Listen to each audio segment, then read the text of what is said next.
Welcome to the Terrible Podcast with your hosts from SteelersDepot.com, where you can find all your latest and greatest Steelers news. It's Dave Bryan and Alex Kozora, always lit, talking Steelers. And now, here's Dave and Alex.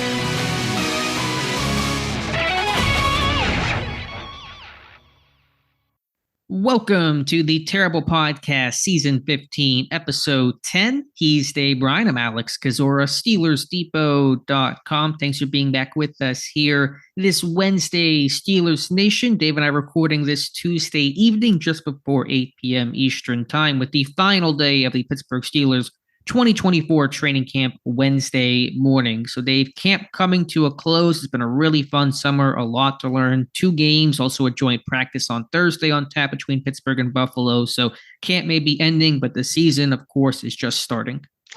Yeah, and as the Brandon Aiyuk turns continues on top of it, that's kept us busy. And yeah, it's going to be interesting. You winding down training camp out there at St. Vincent on Wednesday, and we'll obviously have the last special edition of the Terrible Podcast, training camp edition, and then get into the weekend. Boy, I can't wait for the second game. Now I got through a lot of the tape of the first game now, and got a few notes and excited. Got guys I want to see play a little bit more, and obviously we'll start previewing that more on the Friday show. But we've got a lot to talk about today.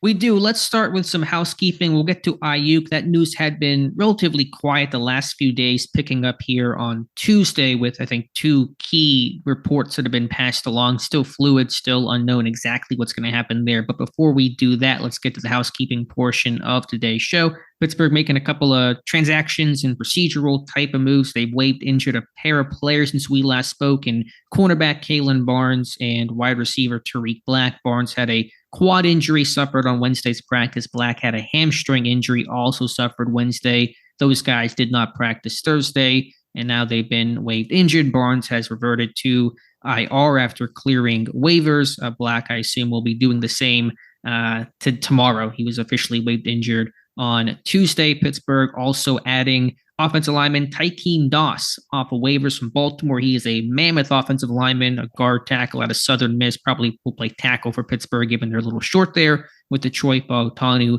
knee injury. So that is the couple of moves Pittsburgh has made. Still have, 1 roster spot open, or 2 roster spots open, so more moves to come.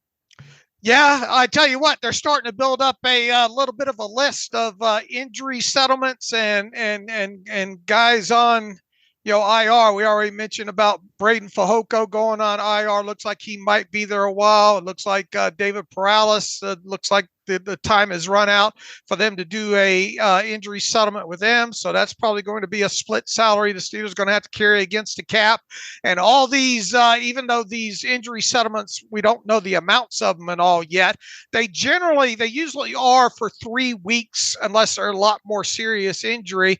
But because players and their agents want the player to get like a credited season if they can at least get a 3-game injury settlement there. But you start having 4, 5, and 6 of those add up at like, I don't know what, $40,000-$50,000 a piece. It becomes a like almost a full split salary there. And once again, those things don't count against the cap until week 1, and that's probably when we're going to find out the amounts of them. But it happens every year like this, right? You hope the team goes in as healthy as possible, and then the attrition starts, and you start getting the back end of your roster really, really shuffled up at that point. So yeah, good job on recapping all that. I'm glad that was your job and not mine.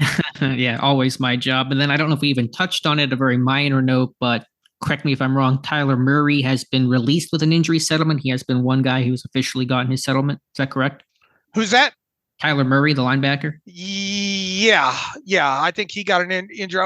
I don't know the amount of it yet, though. Yeah. Okay. I'm not even sure if we covered it. We may have before. Everything runs together at this point in camp, but that is one, and a good bet that Barnes and Black will do the same within a week or so. Right. Nate Meters too, right? Yeah, meters for the hamstring, probably Right. not long-term enough that he would stay on IR. So that is also likely to occur within the next couple of days. Right. The ones that I have marked on this mess of a spreadsheet that I have here that I've got to figure out what the settlements are so far are Keelan Harris, Luke Barku, and Tyler Murray so far, and I'm sure that list will grow. Can only imagine what a Dave Bryan August spreadsheet looks like. Knowing It's a mess. Your tab situation, I can only imagine what you got working on over there in Excel. Yeah, I got notes in front of notes. Like the mad scientist in the movie that has papers everywhere, but he knows where it's at. I don't know. It's about like your hieroglyphics for camp notes, probably. Yeah. Only you can understand them.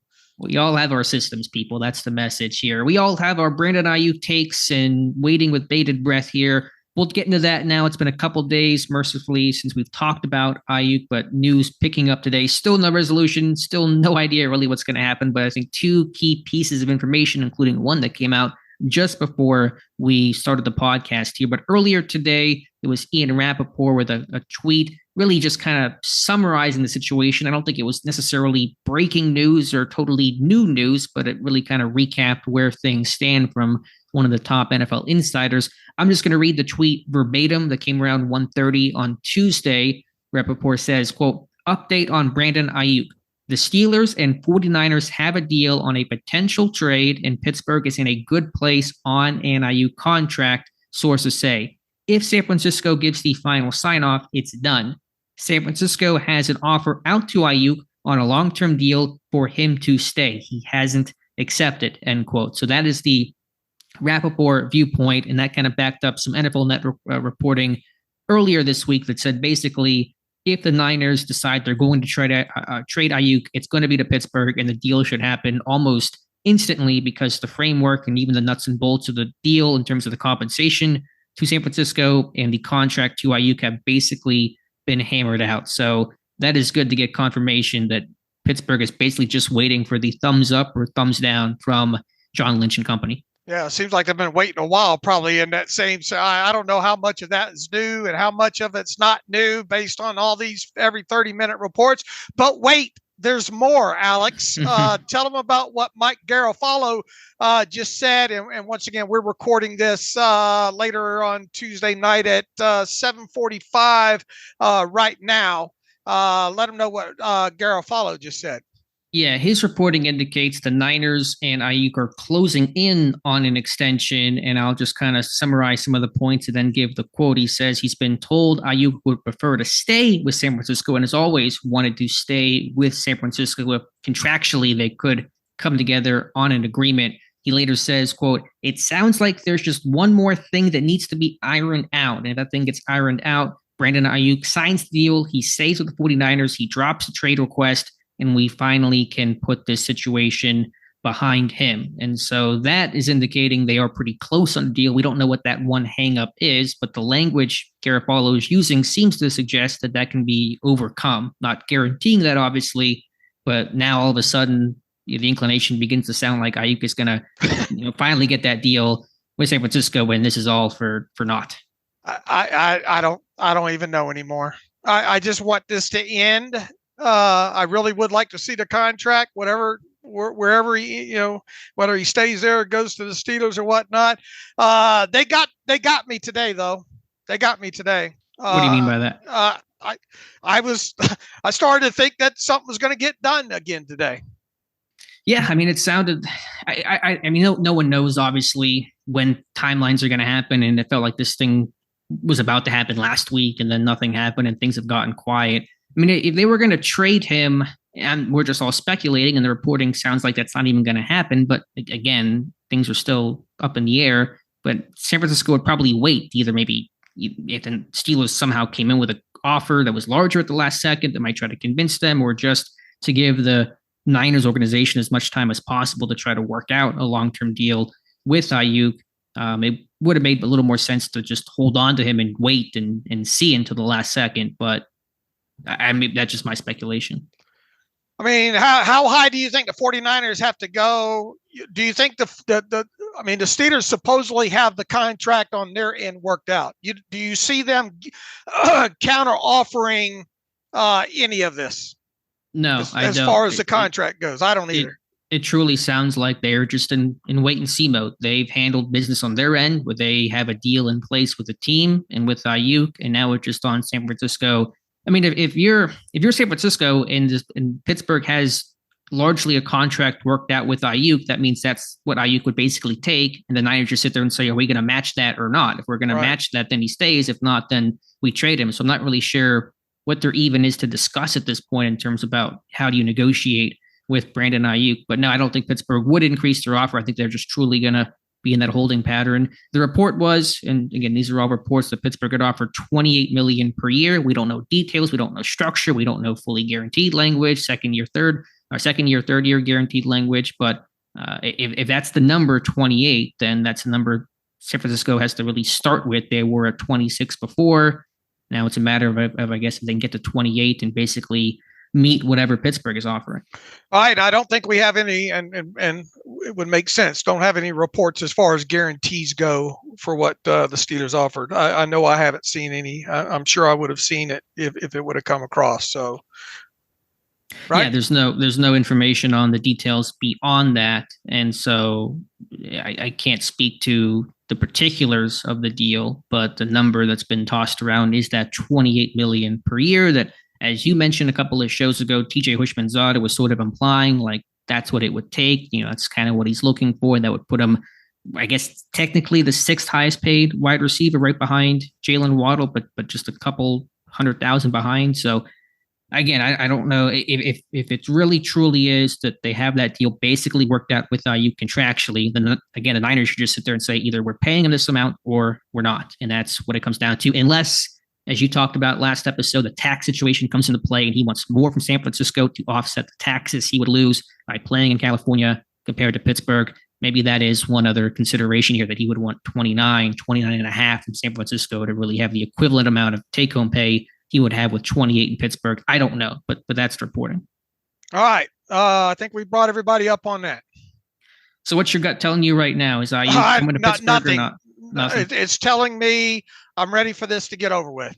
Right. I mean, me too. And then I mean, it's literally, once again, and this happened, last Monday or Tuesday, you get this overwhelming sense by being so trying to be plugged into every update that you get caught up in it, and you start wanting to believe or believing which way it's going to go. And I got caught up in that. Like I said earlier today, I started to think, man, this is today's finally going to be the day. And here we are at 7:55, and nothing has technically really happened other than maybe this latest report. I mean, and we don't even know when the two sides maybe really had firmed up. The Steelers basically saying, okay, everything's in place. All we got to do is push the Madden button. Right. It wasn't basically until yesterday there was some indication that had all basically been set up. The prior reporting had been noting that Pittsburgh's at least offer to San Francisco was not good enough. And then all of a sudden you hear, actually, no, they're basically in agreement on everything. So I don't know what changed. I don't know if San Francisco just said, fine, we'll work with whatever the kind of original offers were that Omar Khan made. I don't know if Khan upped his offer. That would probably surprise me a little bit if he did increase his offer. But all of a sudden, just like that, it shifted. And then today, it wasn't even like a tweet from Garofalo and NFL Network, or just they're on their show and just happened to kind of casually mention that, which is a huge story if they are San Francisco that close to an extension. That is giant news, and it was just kind of talked about pretty casually. Yeah, so I have no gut feeling on this at this point. Other than I'm tired of it. You and me as well. I'll ask you one question that no one knows the answer to kind of keep with the theme of this conversation of us guessing. But what do you think that one thing that apparently needs to be ironed out is contractually with Aiyuk and the 49ers? Probably guarantees would be my guess. In terms of second year, third year guarantees? Yeah, something along those lines, I would think. I mean, that would be my best guess. Can't think Pittsburgh offered second year guarantees. I'm betting against it. Well, once again, what's been the running theme? If they did do this, and if they did do second year guarantees, it would be quite a precedent shift, even though they could put it in a box over to the side and say, well, yeah, this was outsider that we acquired via trade, Mm-hmm. And like I said, the Triple Crown winning situation for the Steelers coming out of this would be getting Aiyuk and not giving up a first round pick. Second would be an APY under TJ Watt's, which 28 million would just barely be under TJ Watt. And the third thing would be no guaranteed money beyond the first year. If they were able to check all three of those boxes, I mean, you want to talk about a real home run at that point. Right. That would be ideal. And now the question becomes, will he even come to Pittsburgh at all? And will we ever know what Pittsburgh's offers were? Now, obviously, if the trade does not happen, we may not. So that's where things stand. We'll keep you updated. Things have taken a turn in terms of the reporting, but things can change again very quickly. And obviously, there is still some hang up for Aiyuk and the Niners to continue to not get a deal done for months on end. And I know over that time they weren't always talking, and it sounds like there were times where they really weren't negotiating at all. It's picked back up in the last week and a half or so that really started to increase the chance of him staying in San Francisco on a new deal, but there's clearly some sort of issue. And the question becomes, at what point do both sides say, we can't bridge this gap, let's make the trade? I don't know at what point they'll realize that. I don't know if it's going to be basically at cut downs where it's kind of like, okay, we got to make our roster, really got to make a decision right now. I don't know if there's a self-imposed deadline either side is setting. Obviously, I don't know much of anything about the situation right now, but there's still something out there that is preventing a deal from happening, which is keeping the door open for him to go to Pittsburgh. Look, if he ends up getting what he wants out of this, more money from the 49ers, then good on him. Yeah, good on him. So we'll keep you posted. And again, things are fluid and could be changing by the hour. And as of for this recording, basically have changed over the last hour in terms of that latest reporting from NFL Network. So any other final thoughts here, Dave? No, I'm ready for it to be on. I'm ready to, I'm absolutely positively, and I've got to talk about him now later in this show because I put him in my damn 53-man roster prediction. That's what you get. That's what you get. And now you have to maybe wonder if he'll even come to Pittsburgh in the first place. But yeah, I think we're all ready to get off this ride. At least I know that I am. All right, Dave, let's go to some non-Aiyuk news here. Just kind of a quick injury recap. Pittsburgh, a couple of injuries. The names have started to pile up here late in training camp. You got Keanu Benton still out with his eye injury. I think Dante Jackson and Sean Elliott dealing with some minor things. Alex Highsmith is making progress in some rehab and light jogging and kind of side work as he recovers from his groin injury suffered a week and a half or so ago. The biggest news right now is Troy Fautanu, the first-round pick, injuring his knee in Friday's preseason game. It's a left MCL sprain, going to be out about 2 weeks or so. And according to Gerry Dulac, despite him missing this time and per Dulac the rest of the preseason, Pittsburgh still intends to start Fautanu at right tackle in week 1 against the Atlanta Falcons. And Dulac's framing has it as a battle between Dan Moore Jr. and Broderick Jones for the left tackle spot, which is surprising to talk about potentially Jones and Moore battling for one starting spot as opposed to maybe Fautanu battling for that starting spot. Yeah, you got one report, almost 2 segments of it to kind of discuss there. First, I mean, I think without a doubt, Fautanu is going to miss this game against the Buffalo Bills' second preseason game. I don't know how optimistic you can be about him playing in the final one. Maybe he gets back, maybe he doesn't. We'll have to see when it comes to that. But let's say he's not able to play in either one of those two. You're going to really have to go off of the team's really going to have to go off what they've seen in practice so far, right? And Mike Tomlin seemed to think that been trending in the right direction. I don't think that you pointed out anything overly glaring with Fautanu negatively, right? With what he's done so far in camp.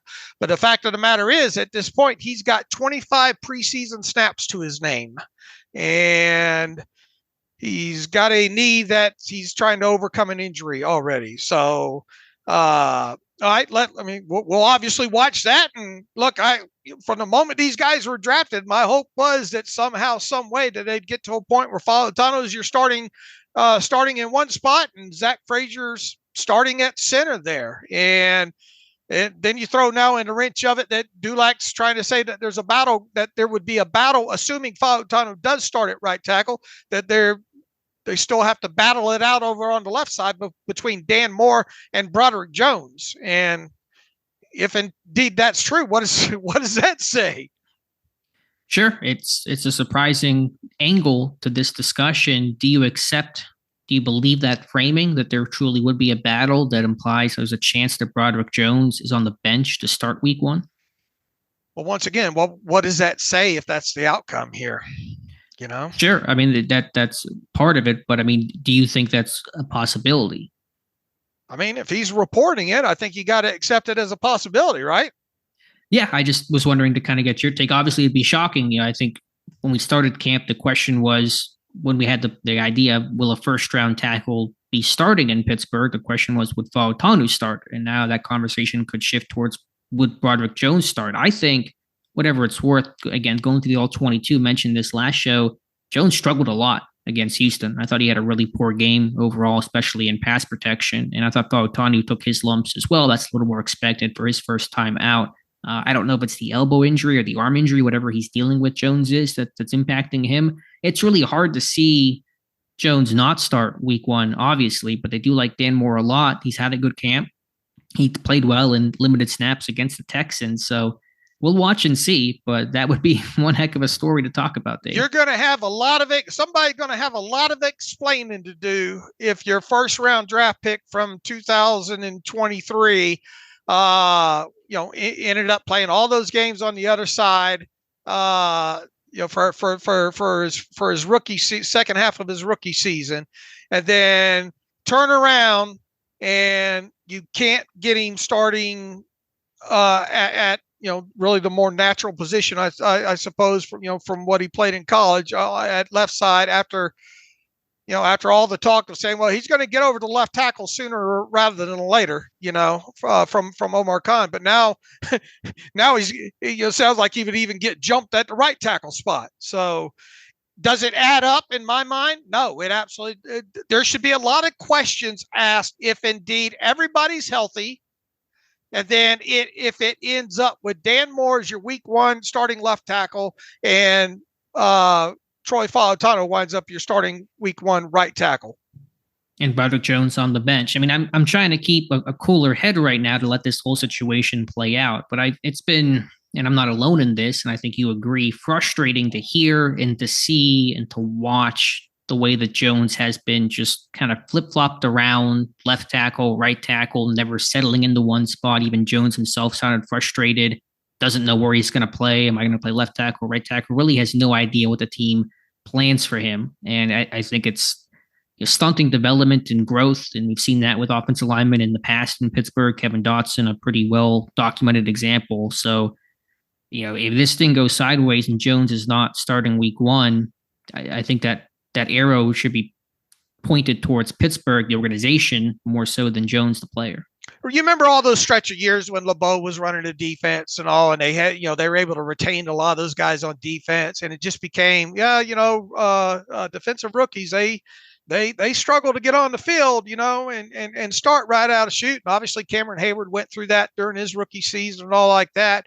But it should be obviously in today's NFL, especially with, you got to figure out things quick with your first round draft picks nowadays, because you got a fifth year option decision on it now. So when you draft guys specifically in the first round, you should have enough confidence in your evaluation of that player. And by the time that you select him, that a plan should be in place to get that guy on the field as quickly as possible. And week one at that, so, this fan base is going to be out of their ever loving mind if Fautanu starts week one at right tackle, but Broderick Jones does not start at left tackle. Sure, and understandably so. For the high hopes for Jones, how he looked last year, for the talent and potential that he has, it is frustrating to say the least. Now, do I think that's the way it's ultimately? The optimistic right part of me seems to think, they'll do the right thing here, and it'll ultimately, assuming Fautanu's healthy, that Fautanu will be the starting right tackle, Broderick Jones will be the starting left tackle. Yeah, Dave, I agree. That would be the most logical way, in the way that it seemed like it was going to go right after they drafted him, or at the least, at the worst case, quote unquote, scenario that basically be status quo was last year, more at left tackle, Jones at right tackle, and you just kind of run it back and let Fautanu, build up throughout the season and let the season play out and take it from there. So, I mean, it's not worth ranting about right now, because Jones certainly could still start week 1 against Atlanta. That's still, to me, the most likely scenario. It's just hard to see them sitting Broderick Jones. But if that time comes, there'll be a lot of criticism and critiques, all I think worthy at Pittsburgh, if Jones finds himself on the bench to start the year. Yep. All right, where to from here, Dave? I think we can talk about our dueling roster predictions, with Pittsburgh having their first preseason game in the books and training camp essentially over. Last practice Wednesday morning at St. Vincent College. I know you and I have both come up with our latest roster predictions following that preseason game, so we can go ahead and run through this and see what differences there are. I think we have a couple of decent differences in our predictions for the initial cut down here. How fun would it be if they were exactly the same, right? Yeah, no, I think it's always going to be a little bit of change here in our predictions. No change at quarterback, no difference in quarterback, both keeping Russell Wilson, Justin Fields, and Kyle Allen. As intriguing as John Rice Plumlee is for all the different things he's doing, it's been less a quarterback and more of other positions, personal protector on the punt team, receiver now, all that kind of stuff. So he's got a good chance to be on the practice squad, help out on scout team, but that's going to be your 3 on the 53. That's my 3 as well. I don't have it, barring injury. There's no reason to change it. Running back the same, Najee Harris, Jalen Warren, and Cordero Patterson. Patterson getting healthy and practicing in full with the team on Monday.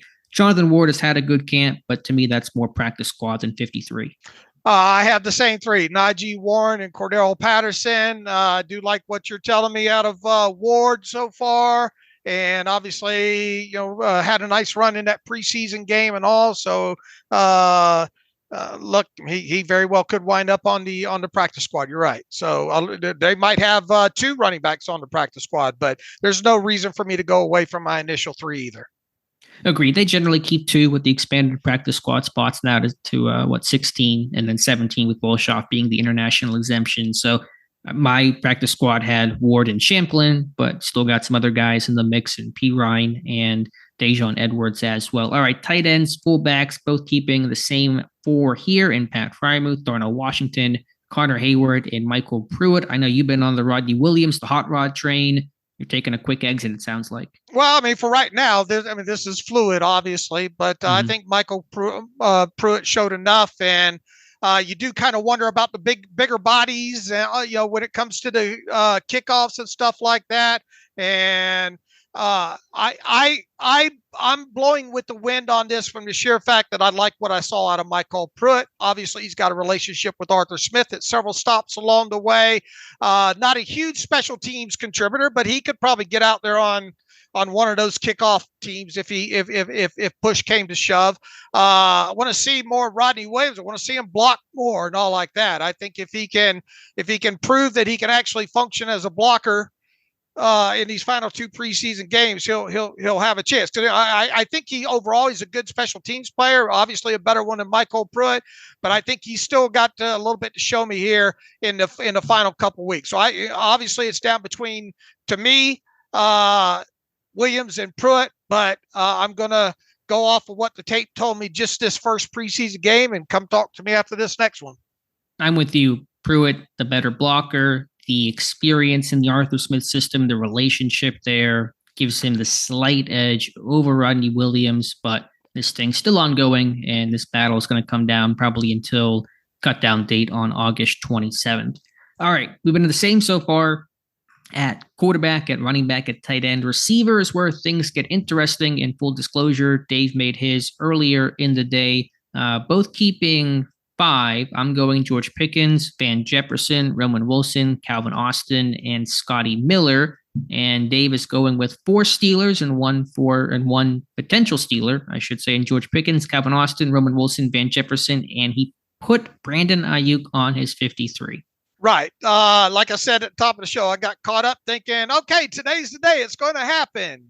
I'll get a jump on it. I'll put Brandon Aiyuk in my 53 because I knew I had to get this done today. I knew we were going to talk about it Tuesday night for the Wednesday morning show.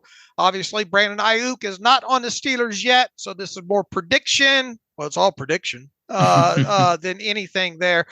Full disclosure, I pulled Scotty Miller out of there to add Brandon Aiyuk. So if you're convinced Brandon Aiyuk is not going to land in with the Steelers, then I've got Scotty Miller in there. However, is it Brandon Aiyuk or bust as far as outsiders go? We've obviously talked about, will this team go out and the Titans young receiver, will someone else be added from the outside? Now, look, Scotty Miller has done nothing wrong so far, according to your training camp reports and obviously the game filmed the other night against the Texans. And,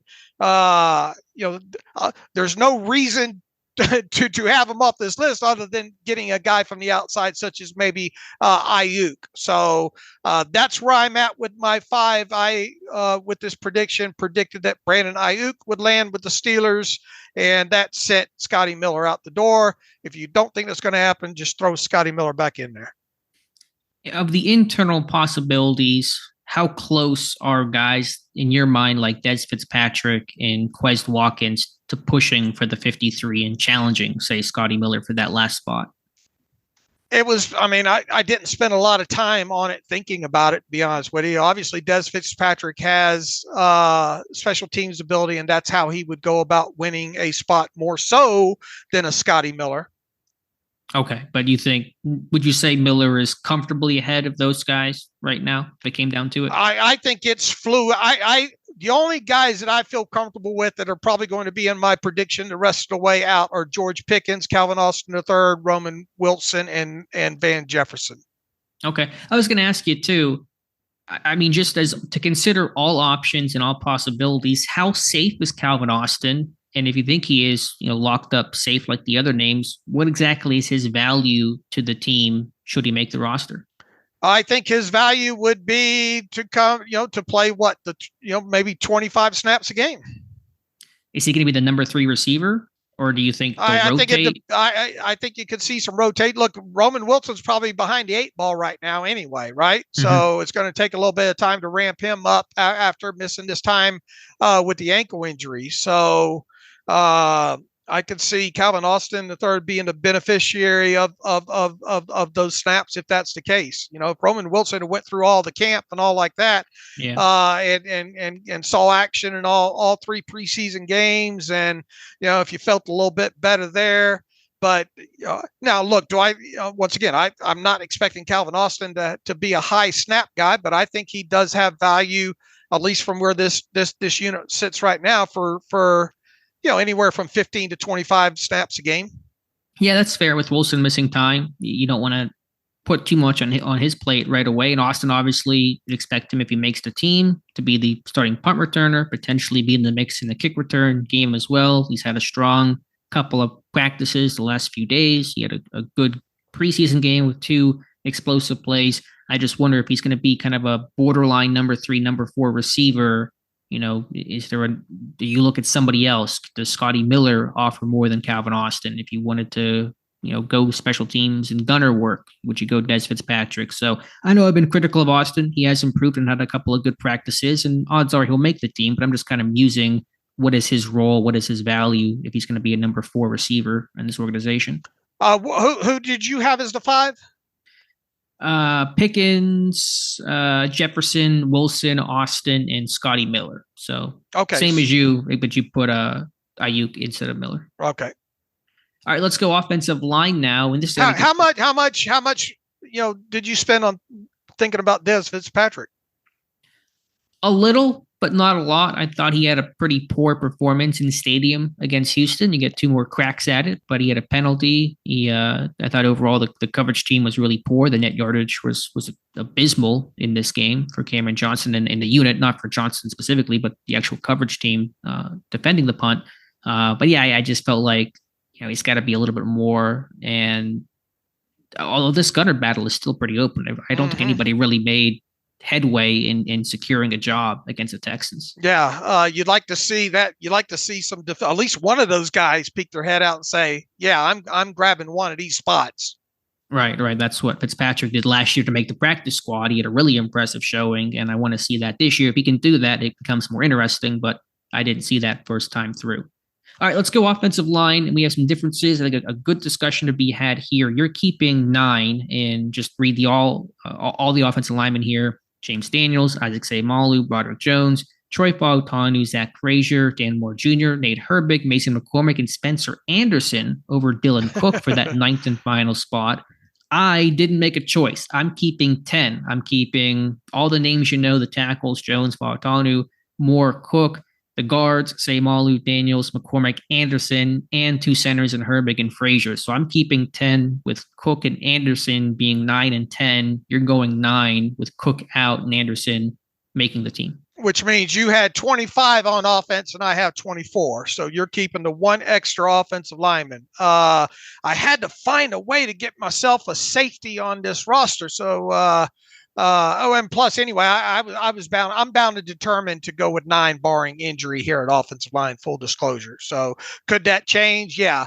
My reasoning, what was my change here? Out with Cook, in with Anderson, I think was my one change here.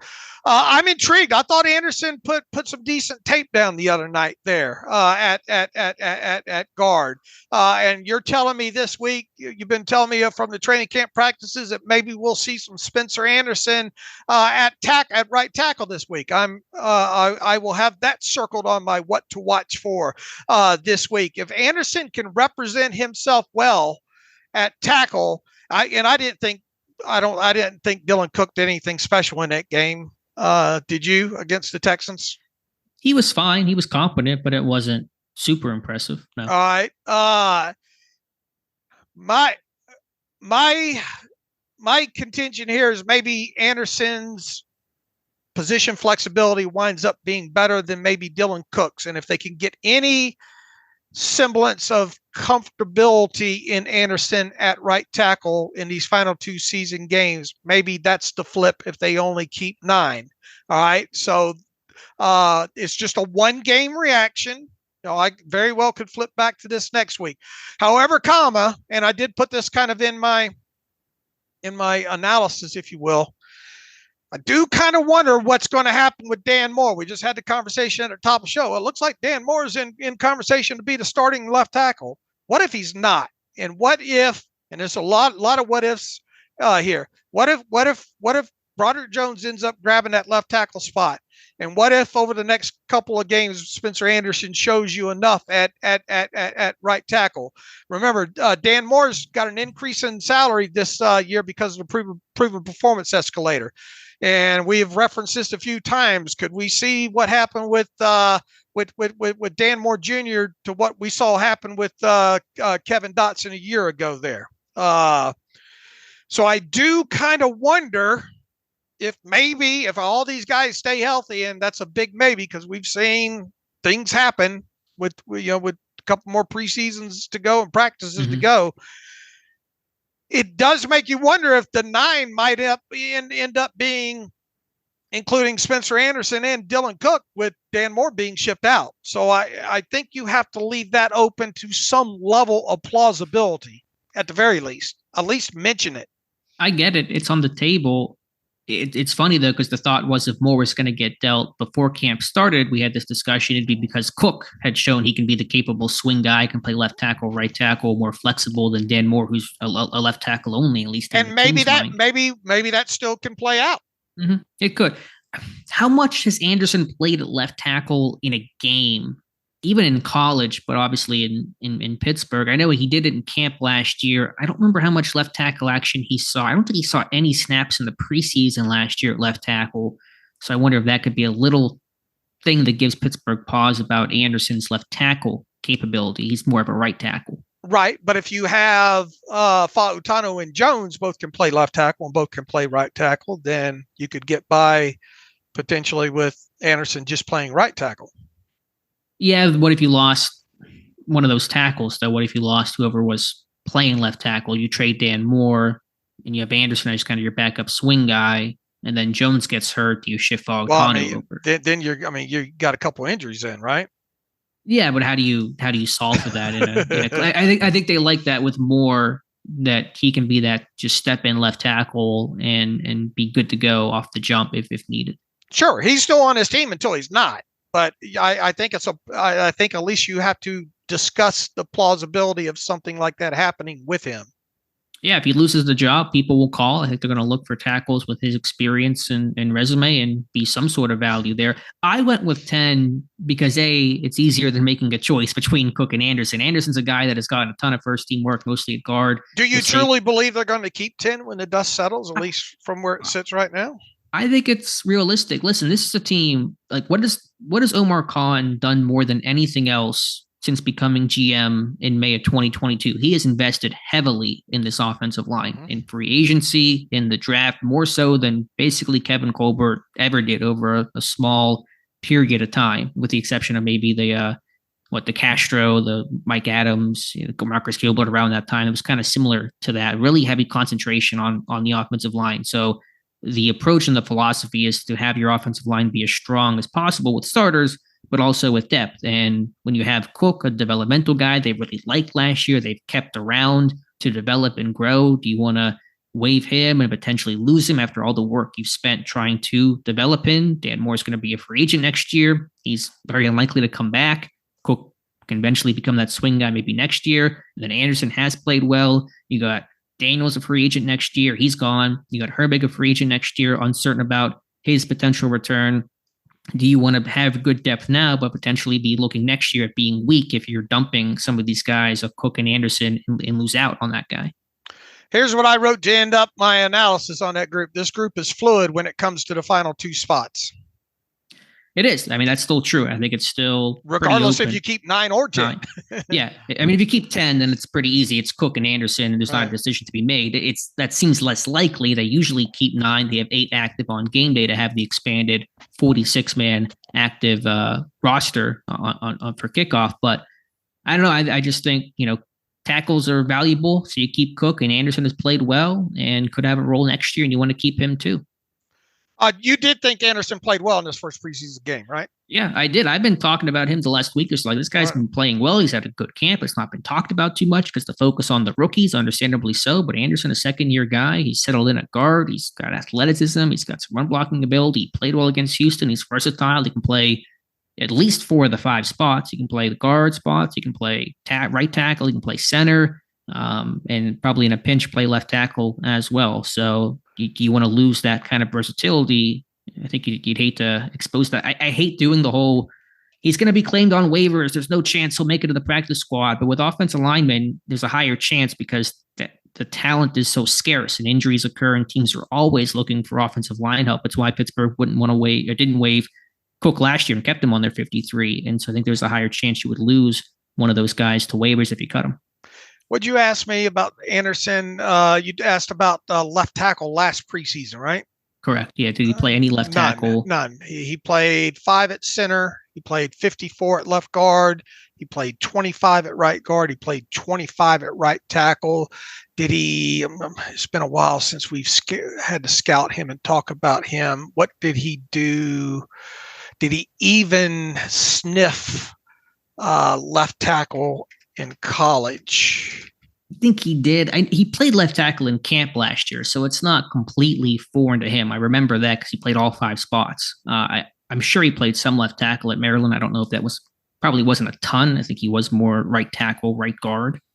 But none in 2022. Okay. 21. No left tackle in 2021. Anything early in career? None at left tackle in 2020. As a freshman, 29 snaps at left tackle in 2019, and in 2018 he only played 31 total snaps. 9 at left guard, 22 at right guard. All right, so very thin background at left tackle, but again, he did do it in camp last year, so that'd be the thing you'd hang your hat on. I mean, obviously, if you I don't know if you're trying to configure this thing. Let's say hypothetically you kept Dan Moore and you cut Dylan Cook and you kept Spencer Anderson. Well, you got 3 tackles in Jones, Fautanu, and Moore. Jones and Moore can play left tackle, and that's fine. Anderson's lack of left tackle value is not a deal breaker. I think it does become potentially more of an issue if you were to trade Dan Moore Jr. Okay.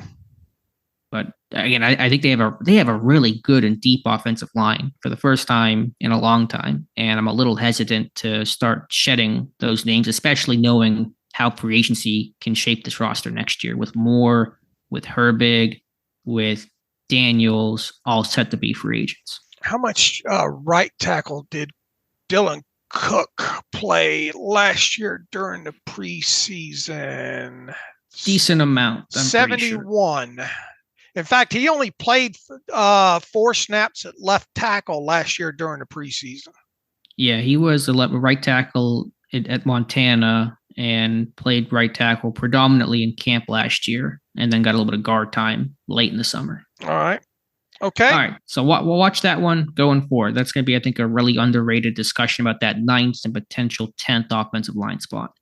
All right, let's flip over to defense and D-line, and I'm surprised by this one, Dave. I got to talk to you about this one. I'm keeping 7 defensive line. I'm taking your approach here. I'm going 7. I'm going heavy. Hayward, Ogunjobi. You went 6 the last time, didn't you? Yeah, I only went 6 last time. I had Leal off of it, but I'm adding Leal on this time. So it's, again, Hayward, Ogunjobi, Lowry, Loudermilk, and Leal, and then, of course, Benton and Adams at nose tackle. You're going 6, and you had Leal on last time, and you've cut him this time. Yeah, and even off of a good game. He had a nice game against the Texans there. I just kind of got caught up. I got mad at myself because I wanted to find a way to get a 5th safety on here, and that was that played into the decision here. I knew I wanted 9 total linebackers, so I wasn't able to give any in that area. I knew I wanted 6 corners, so I had to cut somewhere, and it ended up being the defensive line. And obviously, I think this comes down to a battle between Isaiah Loudermilk and DeMarvin Leal. I want to see more from Leal still. Okay, it was 1 game, and then also, shouldn't read too much into it, but we do this on a week-to-week basis. I thought Austin had some pretty decent things to say about Loudermilk this past week when he talked about him. And Loudermilk's not flashy. I still think even though I think he's gotten better as a pass rusher. You would agree on that this summer, right? Loudermilk? He's become a more focused pass rusher throughout his career. His rookie year, he was a mess, didn't know who he was. He's become more of a power rusher, which is what he should be. It's what his game is. He's not super athletic or twitchy. So he's a bull rush guy. He's a rip guy. He's a push-pull guy. Right. And that's it, because he was trying like cross chops as a rookie, and then cross chops are never going to work for Loudermilk. So he's never going to be a great pass rusher, but he is more focused. And he had a really good rip move against Houston and got pressure and ripped through the left guard. And he's not his game, but he's improved. Correct. And what was his calling card before now? A couple of nice run plays, basically. And that's improved too. He was not great against the run coming out. He said he's had to work on his pad level and leverage, and he lacks arm length despite the height and weight. You'd think he'd have longer arms, but he's improved. He's become a steady, consistent, not high-end run defender, but serviceable rotational base end. Now, the only thing here is, the size of Leal too, and all this talk about outside linebacker, even though he primarily played defensive line, this first preseason game, I suppose you could get into the talk of he's your extra defensive lineman. He can be an emergency outside linebacker guy. I want to see more out of him moving forward. By me not having him this time is not me saying that he played bad against the Texans. It's just Alex is a numbers game. And, numbers crunch. This could very well end up being 7 with both Loudermilk and Leal making this thing, but you're going to have to trim from a position group to get there. Right. Can only keep 53. And so tough decisions get made. And also Leal is hurt right now. It doesn't seem incredibly serious, but he's missed the last 2 practices.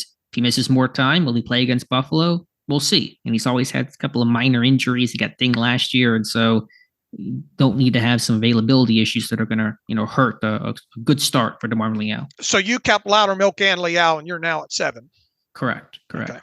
Inside backer, less to talk about there, both keeping 5 after the Cole Holcomb reworked contract. Really clarifies his situation. He's going to start almost certainly on reserve pup or maybe get moved to IR, but on a list to begin the year. So we're both keeping Queen, Roberts, Peyton Wilson, Tyler Medikevich, and Mark Robinson. Any chance Medikevich and Robinson get the axe somewhere, maybe to keep that extra lineman somewhere? Man, you just think of what Medikevich gives you in the special teams and the reliability of that there. Obviously, if you can avoid it, you don't want Medikevich. I'd probably, depending on obviously the situation, Medikevich can play downhill. And it's not like Mark Robinson is great in coverage, but who moves better out in space? Change of direction, dropping and all like that, probably Mark Robinson. So the bigger question mark of who on these five, I would think, less locked in stone, it would probably be Mark Robinson, because Medikevich is the better special teams player. That's fair. I would tend to agree, but both thinking that Medikevich and Robinson will make it. I want to go to safety next and corner last, because I'm cheating here a little bit at corner, and you can yell at me for it and be justified in doing so. What about outside linebacker? Oh, I'm sorry. Yeah, let's go outside linebacker first here. Keeping TJ Watt, Alex Highsmith, Nick Herbig, and Jeremiah Moon. That's my roster. You're going with 4, but a different fourth. You have Watt, Highsmith, Herbig, and Kyron Johnson. And talk about a battle. I think Johnson and Moon's going to be the top battle to watch in terms of how close it's going to be down the cutdown date. Yeah, look, Johnson certainly did not hurt his chances in this first preseason game, and I still contend he might be the better special teams player. And don't forget that he spent several games on either elevated or on the roster last season as a special team guy. Look, do I want a situation where I have to put either one of those two, Moon or Kyron Johnson, out there to play a large amount of defensive snaps? No. Which one's the better special teamer right now? Which one is the better, probably at least on one preseason game against the Texans? Which one was the overall better player? I think it was Kyron Johnson. So, and we talked the hell out of Moon the moment that, thinking that he seemed like to be in the driver's seat for that fourth spot. This is me sending Jeremiah Moon a message. I want to see more in this game against the Bills. I hope he gets that message. But yeah, I think Johnson was the better player, especially made some plays late. But overall resume, and just, I hate knocking him so much for it, but Johnson is small and Moon's a larger guy. And is there more upside for Moon as a defensive player, a number 4 outside linebacker? If somebody gets hurt, that number 4 becomes a pretty important rotational number 3. And there probably is a little more meat on that bone for Moon than there is Kyron Johnson. Yeah, which one of these guys can be can either one of them make a couple of plays on special teams in the preseason? Because Danny Smith's going to have a lot of say in those last couple of linebacker spots. And Terrell Austin even admitted that. I think Austin was asked about that 4th outside linebacker spot and said that's a team's guy. That's a Danny Smith. He's not making the decision, but there's influence in terms of who's going to get that final rose. And Moon did play well on special teams last year in Baltimore. He had 2 forced fumbles. He forced one on Gunner in that Week 5 game. So there's a resume for both. This is going to be a really fun battle to the very end. Right. So it's not over. Quick note on the inside linebacker. Keep an eye on Jacoby Windman the rest of this way. Good. I'm not saying, but I mean, you make a couple of special teams plays and you play well on defense like he did in his first preseason game. And yeah, I know it's against a lot of furniture movers, but he has no control when they roll him out on the field. I'd like to see him in one of these games, maybe roll him out there a little bit earlier, roll him out there ahead of Mark Robinson. Yeah, probably that third game. I doubt it's going to happen in the second one if they're going to approach it as the tune-up. I'm not entirely sure where Tomlin's angle is. He should be speaking to the media either today, Wednesday, or Thursday. But yeah, he's had a good camp. He should at least make the practice squad. All right. Getting to where I was at before I jumped ahead, and jumping ahead a little bit more at safety before we do corner, both keeping 5. You're on the 5th safety bandwagon. Minkah Fitzpatrick, Deshaun Elliott, Demonte Casey, Miles Killebrew, and Ryan Watts. Watts has a way to go. The way Terrell Austin talked about him was kind of like this guy's got some work to do, which he does. He's got to learn how to play safety is what he's got to do. Right. So you do wonder, is that practice squad on the language? But, Watts, of course, could be inactive to begin the year and be brought along that way. Right. He could really help his cause of not only making a roster, obviously, but getting the helmet on Sunday if he plays better on, starts making an impact on special teams, which what did I say he had in snaps in Like this 6 game or 7, I want to special say. teams? Let me see if I can find it here. He played 9 special team snaps and 33 defensive snaps. So you're probably going to you'd like to maybe see a special teams snaps increase in one of these final games. You'd like to see him make a couple of tackles or whatnot if when he does roll out there. He was part of the second set of gunners that came in. It was just for one punt because he only punted once in the second half. It was Darius Rush and Watts were behind Des Fitzpatrick and Beanie Bishop, the first team gunner pairing. So we'll definitely be watching for that going forward with Watts. I'm not married to whoever's in that 5th spot right now, and I would assume you're not either. Agreed. And if there's a 5th spot, it's Watts. I don't know who else would even. There's no one else even on this team right now. It would probably be it would likely be an outsider, right. Wouldn't it? Right. If Cam Sutton was not suspended, then you could maybe make it work with only 4 true safeties because Sutton has worked so much at safety and really is a de facto safety in a lot of ways right now. We'll see on Watts. I may change my mind and may take him off there based on what Austin had said. All right, and now at corner, and this is where I get a little creative with my roster. And the way that I always frame this is the initial 53-man roster at cutdowns, 4 p.m., August 27th. And you can do some external additions at that point with pending trades and all that kind of stuff. But this is not about the week 1 going into Atlanta roster, because what happens after cutdowns is still very fluid after the initial roster is set. I have only 4 corners right now: Joey Porter Jr., Dante Jackson, Corey Trice Jr., and Beanie Bishop. This was kind of before we started getting some increased work for Graylin Arnold. You're going with 6 in Porter, Jackson, Trice, Rush, Bishop, and Arnold. So you have Rush and Arnold on your 53. For me, where I came in at primarily on the outside corner is someone's still got to prove it to me that they can earn that spot, not just be given it as de facto backup outside corner. I've not really seen, even with Trice, he's gotten the reps and his plays improved some, but it's not like he's making crazy plays at the catch point and really impacting the pass game right now. He's still work to do, but I'm giving Trice a nod because of the first team reps, because potential dime value, etc., some of the upside there. But Rush and Averett and obviously Kalen Barnes is now no longer in the mix. Like, those guys to me have not really been like they're making the 53. And so I think an outsider would come in post cut down. And so they're not, of course, going to carry 4 corners into week 1. They're going to carry at least 5, maybe even 6, but they're going to have an addition, a veteran, to kind of give them more solid depth behind Porter and Jackson. Yeah, look, this is a very fluid position group, right? Yeah, that's the word of the month. Fluid with Aiyuk, with rosters, with everything right now. It is fluid. So that was my base. It's just like someone's got to really earn that spot, and I don't think Rush or Averett or those guys have really earned it to date.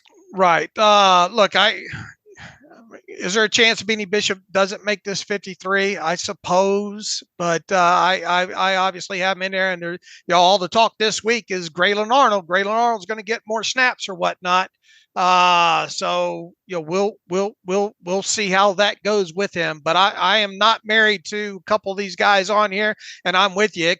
It probably could be 2 different by the time the dust settles here when it comes to these guys.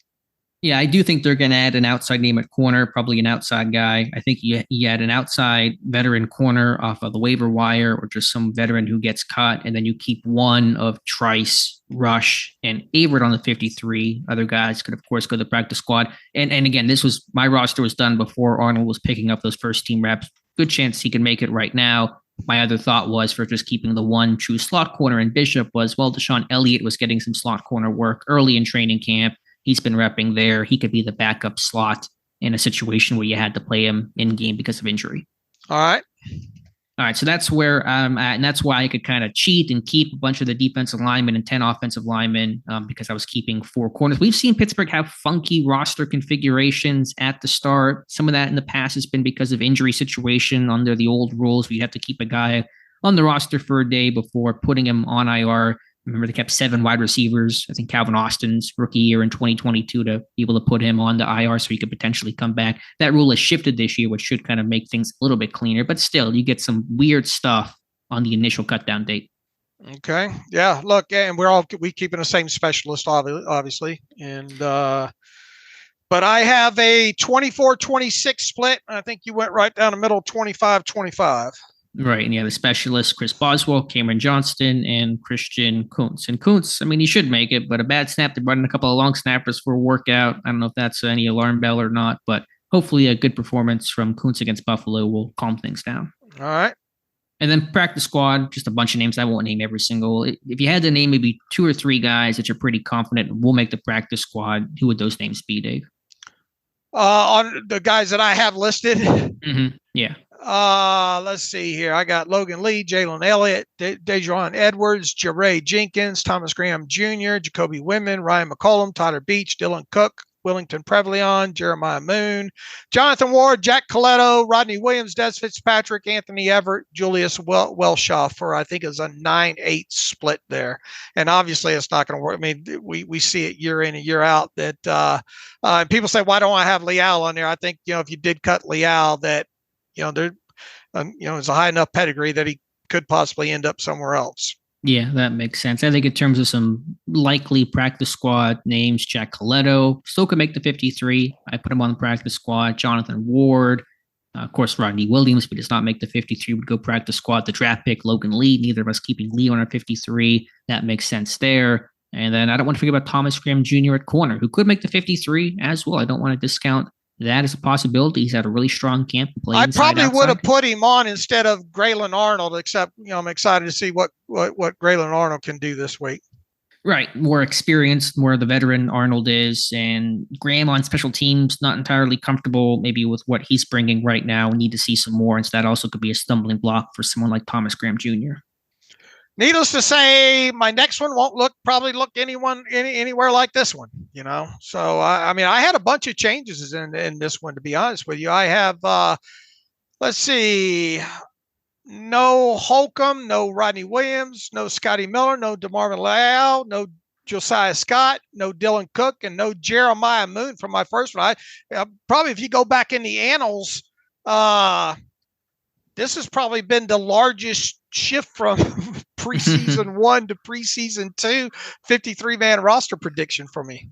Yeah, I don't remember exactly all of my changes. I think a little less significant, but I think Scotty Miller's new on my list. Spencer Anderson is new on my list. Leal is new.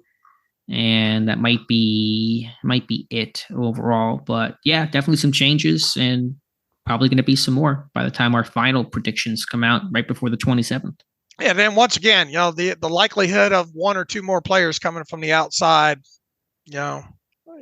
something that you got to contend with and think that is going to ultimately happen. Yeah, Con has done it both of his years at cut down dates, right? I know he traded for a bunch of guys, or 2 guys at least, his first year, and Jesse Davis, the lineman, and Malik Reed. Mm-hmm. And last year he traded away Green and Dotson. Did anyone get added?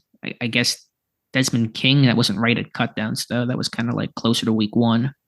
Yeah, I had to go back and look at the transactions to see. Okay, I'm trying to think if I've got the history of it somewhere on the site from just earlier this season, but I don't have it bookmarked. Trying to think if they ended up bringing on any outsider like immediately at that cut down date in terms of a trade. I mean, waiver claims would have come through right after.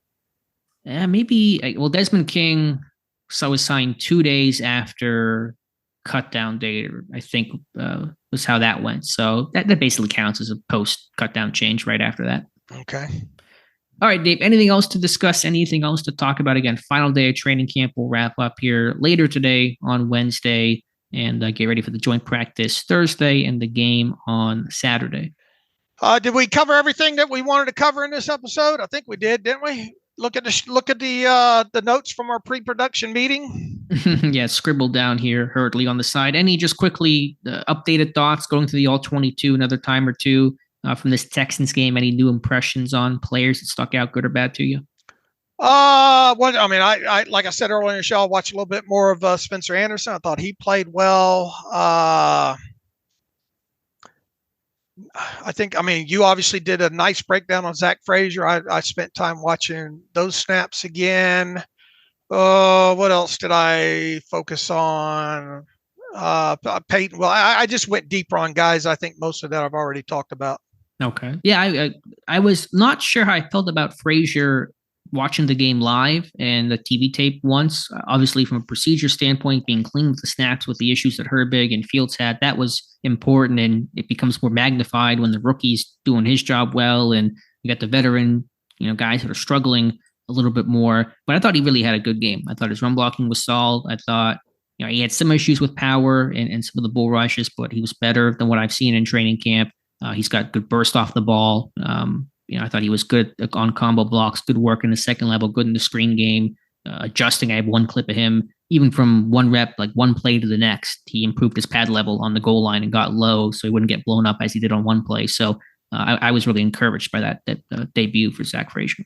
All right, let's get to some emails and close out the show, as you like to say. We'll try to rapid fire a few of these real quick. From Bryce says, outside of Beanie Bishop, Joey Porter Jr., and Dante Jackson, which young corner do you think has popped the most on tape and why? I mean, if we're talking about one preseason game, there wasn't a lot to talk about as far as corners go.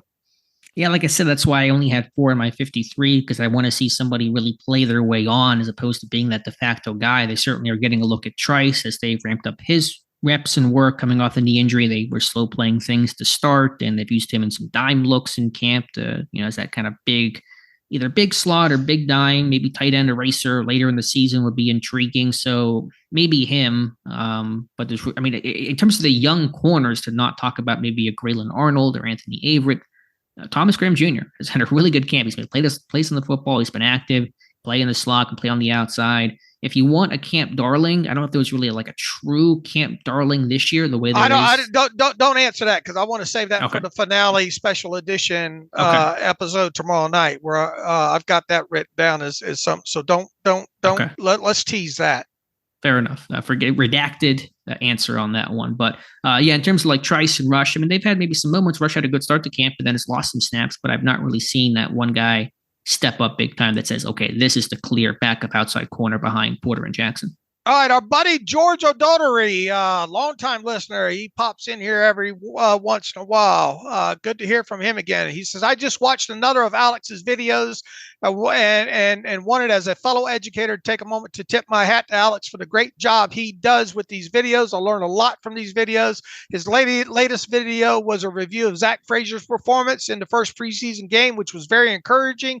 The video left me with a couple of questions I was hoping you would address. The first is a general one that I find with all these outside or offensive linemen and defensive back videos, which is I see evidence of what I think referee would call holding. For example, I see hands outside the body and a player being brought to the ground. I get that things look different in slow motion. However, I was wondering if these are subtle differences in what you guys are seeing from what my novice eye are looking for. If so, please explain. The second question has to do with the suggestion in your video that Frazier's size might limit what he can do with larger nose tackles in the league. Specifically, if this size or technique issue, if this is a size issue, would the larger Nate Herbig be better suited to match up against these larger nose tackles? If so, could this be something that could be addressed with a rotation at center? I get this is not done in the NFL, fumbled snaps. Would there be a specific down and distance situation where substituting a large center would have some advantage? First, when's the last time you saw any centers rotating in, depending on front and personnel groupings there? So, look, if you can't have a guy, sooner or later, Frazier's are going to have to face these these nose tackles, these bigger nose tackles. So he better learn how to start dealing with them with technique. But get into that first question there. About the holding outside the body, and then you kind of talk about a guy like Frazier potentially struggling early on against bigger bodies. Yeah, thank you for the kind words, and thank you for watching the video. I appreciate that. Yeah, listen, George goes way back with us. I know. I mean, obviously, a lot of our listeners do and all, but I mean, he's emailed off and on for a while. Yeah, thank you, George. Obviously, the old adage is you could call holding on every play if you really wanted to, if you went back and combed through the tape. So I think it was even a comment on that video about one reach block that Frazier had, and his hand was outside. Could you call that holding? Yeah, you probably could, but you get away with that a lot because the ref can't see everything. So you're not wrong in that assessment as you go through the all 22, and you want to work on hand placement to limit that as much as possible. Obviously, if you're O-line coach Pat Meyer teaching these guys, but I think it's just part of playing O-line is sometimes your hands get outside and you just hope the ref doesn't call it. It's hard to be perfect in hitting a moving target like that. All right, let's get to. Well, that was to answer the other part about the size of Frazier and the technique. Yeah, it's not going to kill the guy to be smaller than these nose tackles. Most centers are smaller than these big defensive tackles. And listen, there are so many good defensive tackles in the NFL today. We're like in a golden age of that position. So you don't see too many 330-pound centers. They're typically the smallest guys in the O-line. So I just say that to say that when you're giving up size, your technique really has to be on point. If you're not going to win from the size and kind of brute and pure strength aspect, you better be really technically sound. And when you're shorter, you do have a leverage advantage as well. So what I was encouraged with Frazier was he was really quick off the ball. He was really snappy in terms of being able to fire and make that first contact. So he's a guy that will have to win early and just make sure he's getting good first significant contact. That's the Pat Meyer phrase, and be able to win these battles early as opposed to catching and trying to stall and ride these guys out. And again, especially in the Pat Meyer system where the center is isolated 1v1 more because the guards, when they're uncovered, are giving the tackles help as opposed to helping the center, you're going to be in those island matchups one-on-one against the D-tackle more. So it becomes, I think, even more imperative your pass protection, your technique is on point. All right. We both can agree. Had a good showing in that game. Mm-hmm, for sure. Looking forward to seeing him play more against the Bills. Let's see. Brett Nile, another long-time email contributor here. Quarterback, quote-unquote, competition. I know that the media is trying to frame this as a direct competition, but I think both Fields and Wilson are competing for starting jobs, just not the same one, he says. He says, in his opinion, Wilson should not have signed with the Steelers unless he says Wilson would not have signed with the Steelers unless he was promised the starting job to begin the season. To me, it's Wilson's job to lose, and he won't be able to lose it until at least week 1, he says. Number 2, if all goes well, this will be the last time we see Fields in an extended role. However, if Fields can make the team, believe he can be a franchise quarterback, he can win a chance to start in 2025 and beyond. Would it be fair to say that Wilson is competing to keep the starting job in 2024 and Fields is competing for the starting job in 2025? Is he trying to say that maybe Fields won't? I mean, Fields is going to, both these guys are going to make this team. I don't think maybe he's saying that. Maybe just, would Mike Tomlin come out and say, you signed with us, you're going to be the week 1 starting quarterback?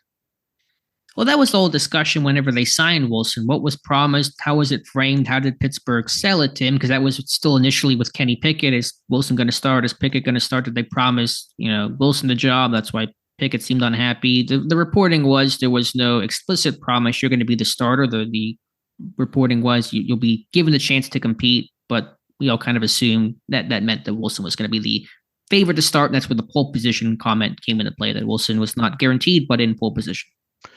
And as far as beyond this year, man, you got to worry about 2024. And technically, both these guys are competing to be the starting quarterback in 2025. And what I mean by that is, let's say Russell Wilson, nothing has swayed my opinion that Russell Wilson's not going to be the week 1 quarterback. Come talk to me after, in a couple more weeks and see if I change my mind. But let's suppose Wilson is your week 1 starting quarterback. All right. Mm-hmm. If he does not play well, the hook should go to, he should get hooked. If he's playing a part in this team not scoring more points, as Matt Canada likes saying, and you losing some games, turning the football over, getting sacked, he should get hooked. You're not heavily invested in him. If that's the case, then in essence, Justin Fields is competing for not only, keeping the job the rest of the year, but the starting 2025 job. If, however, Russell Wilson gets in there and he does enough and he wins you games and he gets you in the playoffs and you win a playoff game, well, then it seems to me like you probably got a decision to make about, do you want to pay him to be your starting quarterback for the next couple of years? So in essence, both these guys are technically competing, even if just, how much can Justin Fields even get on the field? But I don't even think you got to look at it at 2025. Here's the thing, and Alex and I've said this several times. It sure would be nice to come out of this season at least knowing one of these two guys could be your starting quarterback in 2025. If you come out of this season going, well, if there's any conversation about can either one of these guys be the guy, have you really figured it out?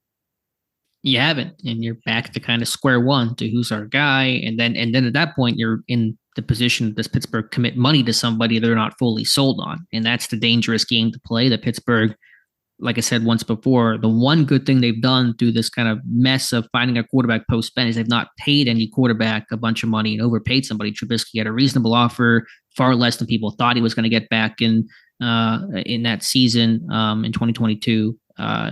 Pickett was the draft pick, but didn't pay him, didn't pay Wilson, didn't pay Fields, and so you don't want to financially tie yourself to a guy if you can help it until you're confident in somebody. My answer to this is, and I think the question is basically, Wilson's the starter for 2024. Is Fields playing for 2025? If he can do the right things behind the scenes, and if Wilson goes somewhere else, then is Fields going to be in a position where Pittsburgh will pivot to him? My philosophy and my thought is I'm still believing and confident that Russell Wilson will start week one. From there, all bets are off. All I can say is I think Wilson will be the week one starter. And from there, I have no crystal ball. Right. And look, he's going to have to earn keeping the job, right? Yeah. Again, I mean, I don't think he'll get benched in week one if he has a bad game against Atlanta, but the job security, whatever he might have, will end, pretty quickly, and it'll be based on just results and performance because this team needs to win and cannot afford to get off to a slow start. So, everything week one we'll talk about. For right now, I'm with Wilson, believing he's going to start against Atlanta. Look, however, and if Wilson doesn't do enough to get him, to keep himself getting benched, and you damn sure hope that just for several obvious reasons you want to win some games and all like that. But if he does get on the field for an extended action as a starter, you hope you find out enough about him that lets you say, okay, this can be our guy right here. Right. I do wonder, again, Fields has had a good preseason, a good summer. He's progressed. I don't think it's going to make him the week one starter, but would it make the team more open to pulling the plug on Wilson sooner compared to, say, if Fields had a really poor summer with the same old mistakes and issues and problems? So that may be the difference in terms of Fields' ability to play. May not impact the week one, but may impact the team's calculation by week 3 or week 4 if things are going sideways with Wilson and this team.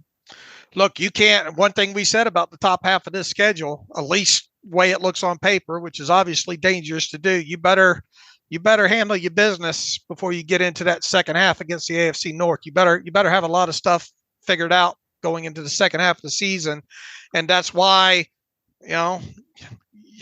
You better not get off to one of those 1-3 starts, which they've made a habit of, unfortunately, the last 3 years, getting off to those slow starts. Right. So, I mean, if they did that, and if it assumes that the offense is a problem, then you need to quickly look at the potential of the quarterback change there.